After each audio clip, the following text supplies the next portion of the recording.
All right, good morning, everybody. Doing a very quick kind of Vitamix tutorial for those of you that have a new blender and are just kind of like, oh, how do I use this thing? And so when I grab my thing, I always start with the liquid.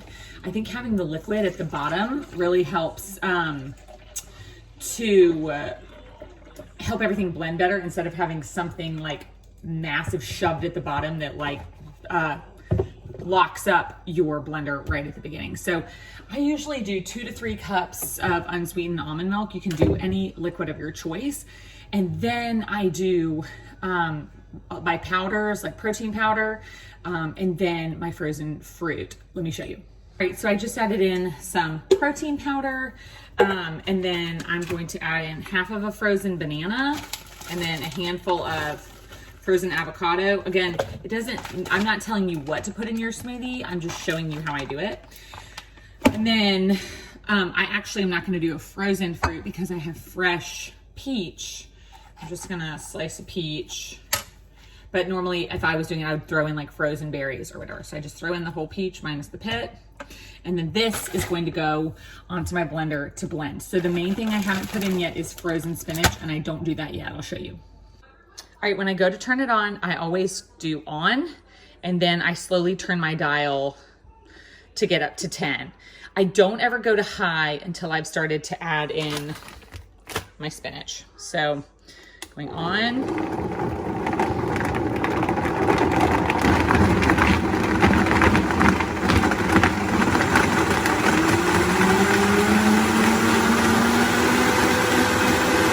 Okay, and so I stopped the blender so you could hear me, but normally the blender would still be going. The only thing I do next is I add in my frozen spinach and then water. So I'm kind of like adding water and frozen spinach back and forth, and then I'm going to high, and that's gonna like pulverize the spinach. And so, cause like this is not enough. If you wanted your smoothie to be like super, super thick, you could be adding the frozen spinach and then use the tamp stick to like really shove it down and make like a very thick smoothie. I do mine a little bit more like on the runny side. And so I will have like the Vitamix filled up with water and spinach till it's like all the way to 64 ounces. So I'm gonna add some water now, turn it back on, start adding the spinach in. I'll push it down if I need to. Sometimes it just gets stuck at the top and you just like, I use a spoon, but Vitamix would never tell you to use a spoon. They would always tell you to use the safety tamp stick, but I just like push it down with a spoon. Just, you never, the spoon's just at the top. You never put your spoon down towards the blade. It'll destroy the spoon and maybe the blade.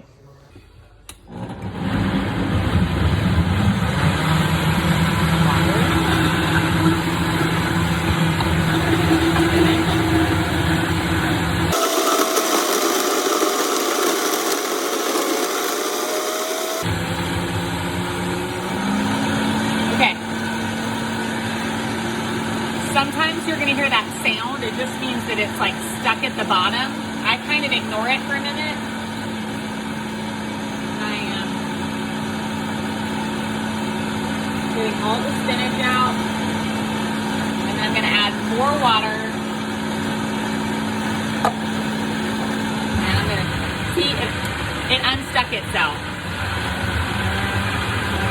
Now, right now it's at 10.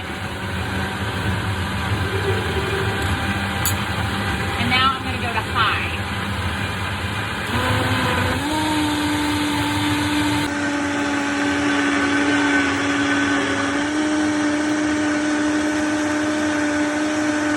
If there was a big like block of spinach at the top while it was blending, this is what Vitamix wouldn't tell you to do, but I would just grab a spoon and just kind of knock it down. And if it was really, really stuck, I would turn the blender off and like make sure that I like got it unstuck. Just letting it blend for like 30 seconds to a minute on high. Turning it off, I turn it off a high. I'll turn my dial all the way back down and it's off. So worst case scenario, I guess, is sometimes it'll be like, and that you can look and you can almost see that there's like an air bubble at the bottom.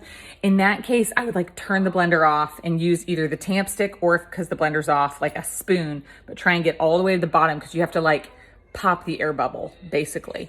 It doesn't happen often, but sometimes it's just like if you have a lot, if you're doing a lot of like a lot of frozen fruit or something, it can all get stuck down there, and that's where the tamp stick really comes in handy. That's why the Vitamix gives you one, and it will not hit the blade. Like it will, if the top is on and you're putting this in, it will not let it hit the blade.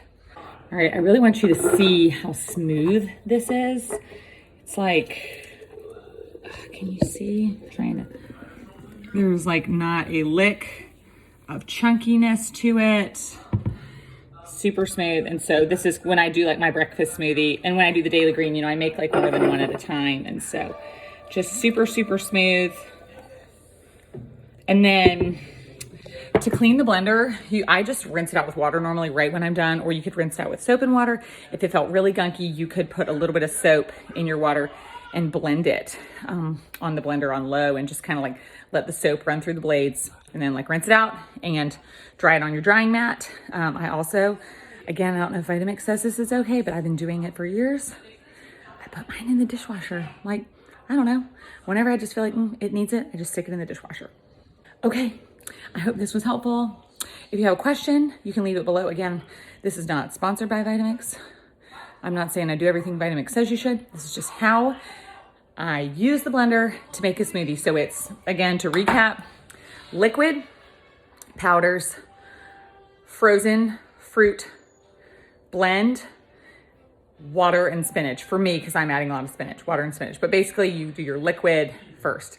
I put my spinach in last. If somebody had like a really bad blender that I didn't think was great, I would tell them to do their spinach first in order to really, really pulverize the spinach. But the Vitamix is gonna pulverize it, so you can add it in last, because it's the best. It really is. This is creamy, smooth, no chunks.